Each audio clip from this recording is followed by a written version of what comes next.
Assalamualaikum dan salam Malaysia Madani. Anda bersama saya Nur Zamri dalam berita semasa.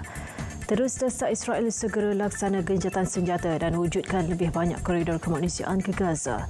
Itu salah satu daripada 6 gesaan di Kemuka Malaysia kepada pemimpin negara-negara Islam untuk bantu rakyat Palestin yang terus ditindas Zionis.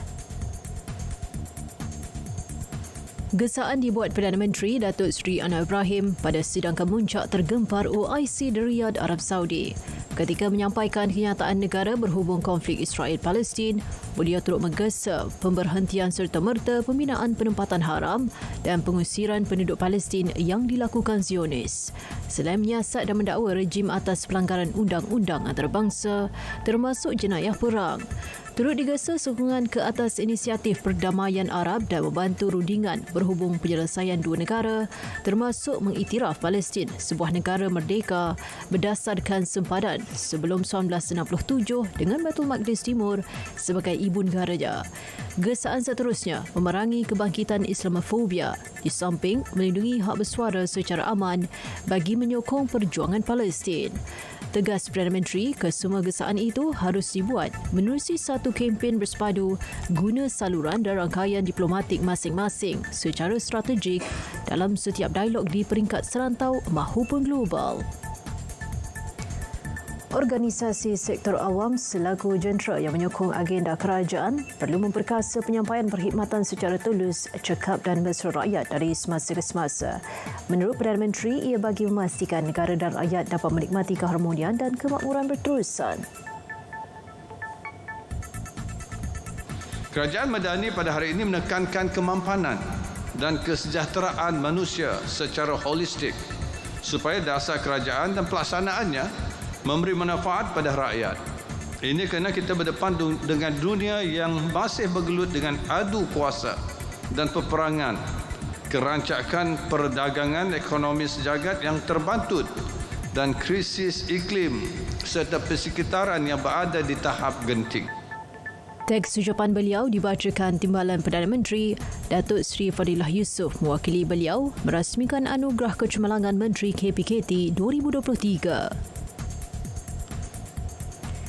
Baik saudara, ini perkembangan banjir di Perak. Setakat pukul 8 pagi tadi, jumlah penduduk terjejas di negeri tersebut merekodkan penurunan iaitu sebanyak 423 orang berbanding 457 orang pada malam tadi.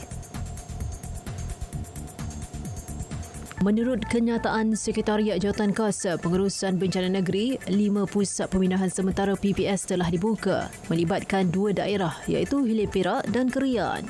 Di daerah Hilir Perak, PPS Dewan Serbaguna Padang Tembak menempatkan jumlah penduduk terjejas iaitu seramai 169 orang daripada 52 keluarga. Manakala 70 penduduk terjejas daripada 24 keluarga ditempatkan di PPS MPTI Langkap.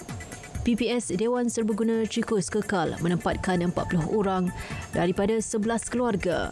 Sementara 87 penduduk terjejas daripada 21 keluarga ditempatkan di PPS Sekolah Kebangsaan Cangkat Lobak di daerah Kerian. Dalam pada itu, 57 orang daripada 19 keluarga ditempatkan di PPS Sekolah Kebangsaan Alor Bongso.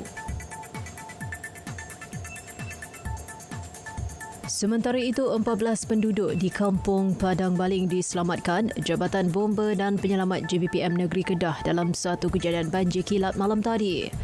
Ketua Balai Bomba dan Penyelamat BBP Baling, penolong penguasa bomba, Muhammad Jamil Mat Daud berkata, sepasukan anggota dari Balai Bomba dan Penyelamat Baling dikejarkan ke tempat kejadian. Setibanya di lokasi didapati paras air setinggi 0.6 meter dan 8 rumah terjejas akibat banjir tersebut. Kesemua penduduk terjejas dipindahkan ke rumah JKK Kampung Padang. Dalam pada itu, penduduk di kawasan berisiko rendah dinasihatkan agar berhati-hati sekiranya hujan lebat dan bersedia untuk berpindah jika paras air makin meningkat. Berita semasa berakhir di sini. Dari sungai hingga segara Palestin pasti merdeka. Malaysia Madani, tekad perpaduan penuhi harapan. Assalamualaikum.